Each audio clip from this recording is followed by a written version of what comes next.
표현하지 않았습니다. 채권당 5만 원씩이라고 말씀하셨고요. 출판 기념회가 오랜 관행인지 건당 5만 원은 몰라도 가격이 아닙니다. 이해단체들이 와서 이렇게 하는 건 저는 진짜 잘못됐다고 생각합니다. 근데 제가 이걸 계속 비판을 해왔어요. 언론 보도에도 여러 번 나왔고 분명히 후보자 입으로 4번의 이벤트에 6억 받았다라고 스스로 얘기했습니다. 그래서 제가 한 번의 이벤트당 1억 5천만 원 정도 되겠구나 하고 추정을 하고 있었어요. 공개를 안 하니까 그렇게 추정할 수밖에 없는 거 아닙니까? 제 페북글 한번 보십시오. 제가 페북글 하나만 가지고 지금 자꾸 조작됐다 말씀하시는데 바로 직전 글이에요.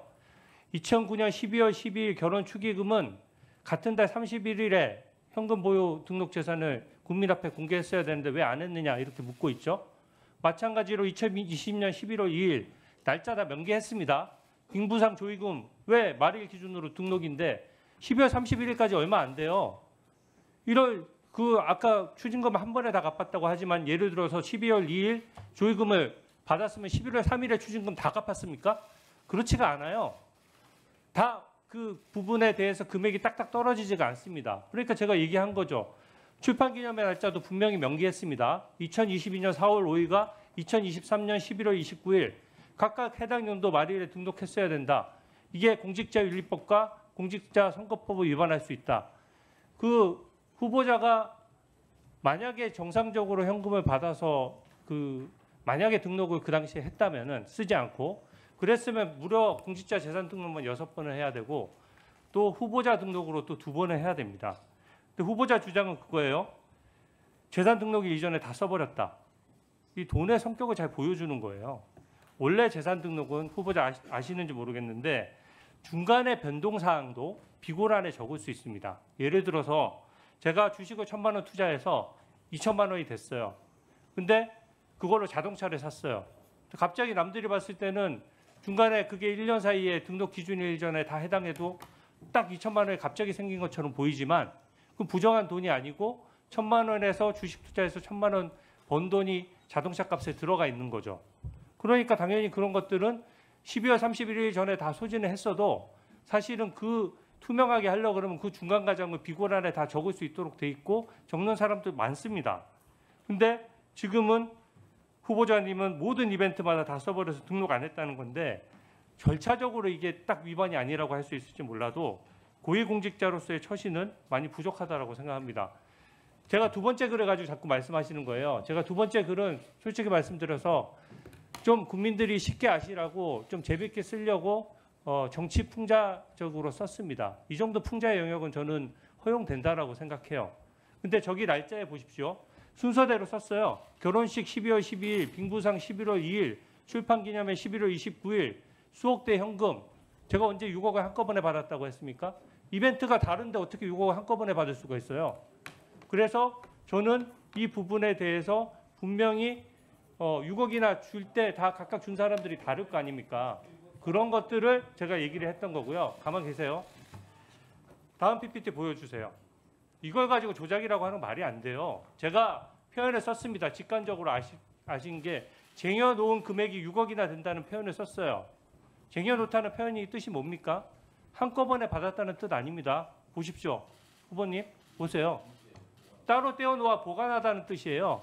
특히 몰래 감추어두는 경우에 주로 사용한다. 이재명 대통령님도 쓰신 표현입니다. 장롱에 넣어두면 이자가 붙냐 이런 표현 쓰셨어요.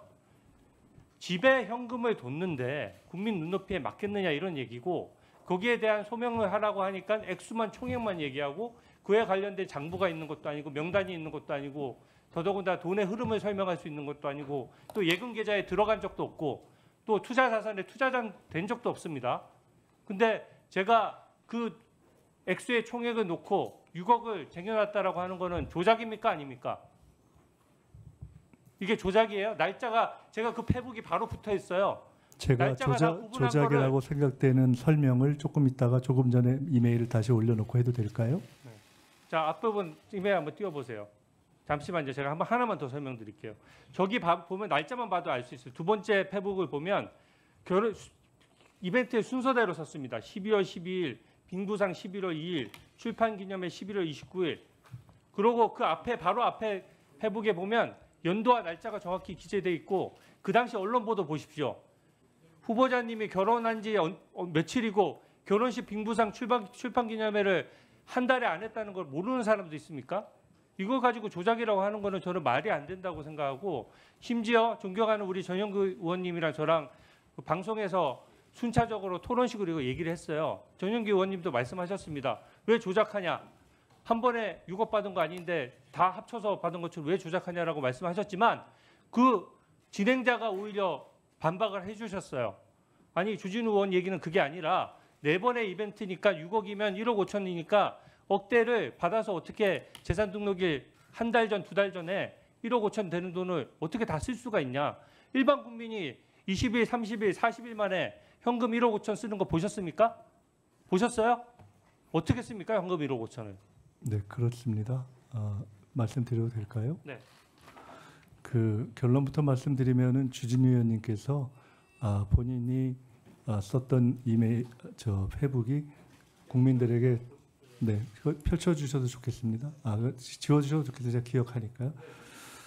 국민들에게 조작이라는 인상을 주었기 때문에 저것은 문제가 있다라는 것을 일종의 토로하신 말씀으로 들었습니다. 예, 제가 그렇게 하겠습니다. 그렇게 하겠습니다. 그러면 띄워주시는 것을 허락한다면 잠깐만. 네, 제가 띄워주시죠. 예, 그 부분만 제가 설명을 해야 되니까 띄워놓고 하겠습니다.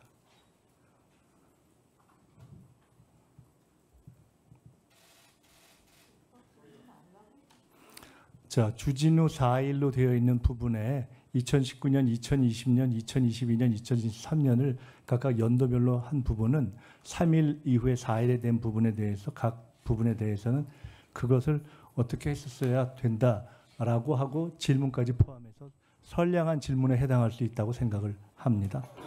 그러나 3일에 해당하는 부분을 각각 나누어서 또는 문맥 전체로 놓고 본다면 현금 봉투로 6억 받은 건데 현금 봉투 6억 쌓아두면 내 이어서 바로 결혼식 날짜를 연도별로 구분하지 않고 결혼식 빙부상 출판 기념회를 연속해서 하고 바로 뒤에 다시 6억이나 준 고마운 사람들이라는 표현을 통해서 아마 국민들에게 바이든 날리면을 물었던 정도의 여론조사를 실시한다면 저것은 동시에 받은 6억을 동시에 있었던 12월 11월 2일, 11월 29일 날 쓴 것으로 판단되지 않겠나라고 하는 인상을 주는 것이 대단히 통상적이라고 보이고 더구나 저것에 그치지 않고 아마도 우리 주진우 의원님의 문제제기에 근거해서 공당인 국민의힘이 현수막으로 6억을 포함한 그런 얘기를 했기 때문에 잠깐만요. 지금 답변 듣고 했기 때문에 저것은 저 조작의 근거를 제공하신 것이어서 저는 저것에 대해서 제가 여기까지만 말씀을 드리겠습니다. 네, 저것에 대해서 제가 답변 잠깐만요. 예, 네, 말씀 더 답변하겠습니다. 저 부분에 대해서 풍자라고 말씀하시면 사전적인 풍자가 조금 좀 서글플 것 같다. 왜냐하면 저것은 풍자가 아니라 저는 정확하게 사실에 대한 오인을 불러일으키는 것이기 때문에 어떠한 사실을 해학적인 표현으로 한다는 한국적 정서의 아주 탁월한 전통인 풍자로 비교할 수는 없다. 저것은 엄격한 의미에서의 조작으로 규정하는 것이 정확하다. 이렇게 생각됩니다. 통상적이라면 저런 오인을 불러왔다면 저는 저런 오인을 불러온 분들이 본인이 또는 당에 명확하게 저런 오인이 없도록 해명하고 청문위원으로서 질의하는 것이 옳다. 이렇게 생각합니다. 네, 뭐